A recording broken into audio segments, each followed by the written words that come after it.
Historia del Cristianismo, tomo 1, capítulo 25, el fin de una era. El mundo se va a la ruina. Sí. Pero a pesar de ello, y para vergüenza nuestra, nuestros pecados siguen viviendo y hasta prosperan. La gran ciudad, la capital del Imperio Romano, ha sido consumida en un gran incendio, y por toda la tierra los romanos vagan en su exilio. Las iglesias que antaño fueron veneradas no son ya sino montones de polvo y cenizas. Jerónimo. Al morir Agustín, los vándalos le ponían sitio a la ciudad de Hipona.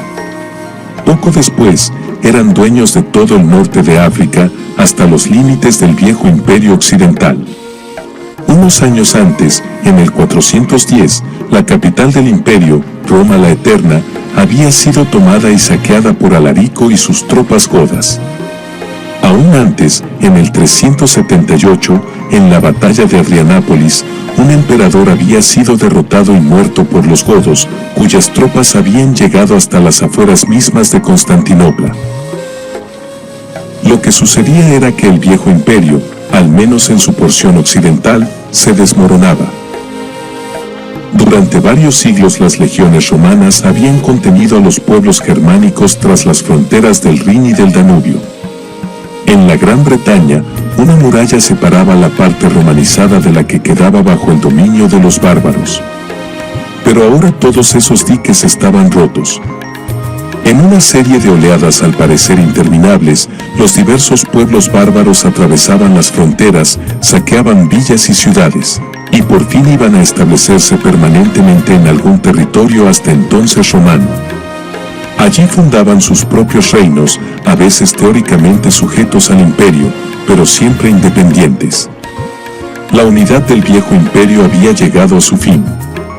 En la próxima sección de esta historia trataremos acerca de las consecuencias de todo esto para la vida de la Iglesia. Pero ahora, al terminar esta segunda sección, conviene que nos detengamos para hacer un breve inventario de lo que hemos visto en esta era de los gigantes.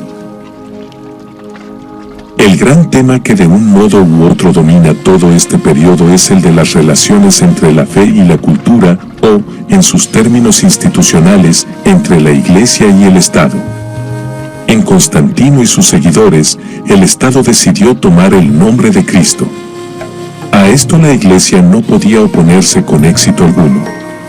Pero sí podía seguir varias alternativas.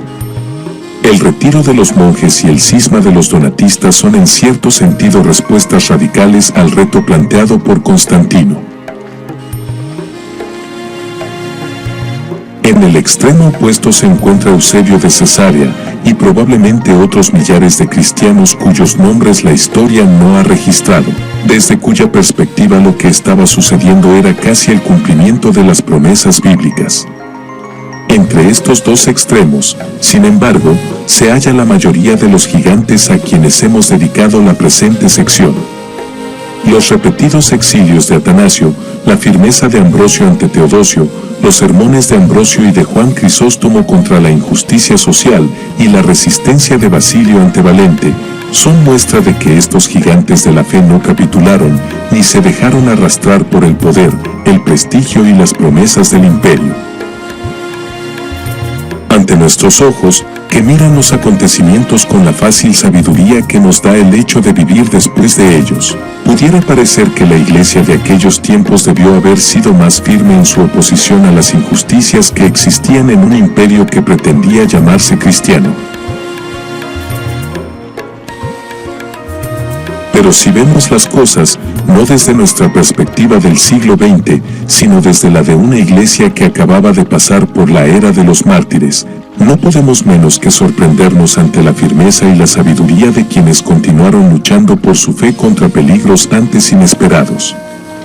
Antonio y Pacomio en el desierto con sus oraciones y con su ejemplo, Atanasio en el exilio con su pluma, Macrina llamando a obediencia a Basilio con su cariño de hermana, Crisóstomo desde el púlpito con su oratoria dorada, y desde el destierro con su recia humildad, Ambrosio a la puerta de la iglesia ante el emperador, Jerónimo en la ciudad de David traduciendo la Biblia contra el consejo de muchos, Agustín en su retiro meditando y escribiendo acerca del sentido de la fe cristiana, todos Ellos fueron gigantes en medio de la sucesión ininterrumpida de gentes de fe de quienes podría decirse, con palabras prestadas de la epístola a los hebreos, que de ellos el mundo no era digno. Historia del Cristianismo 1994. Tomo 1, fin de la parte 2, la era de los gigantes. Justo L. González.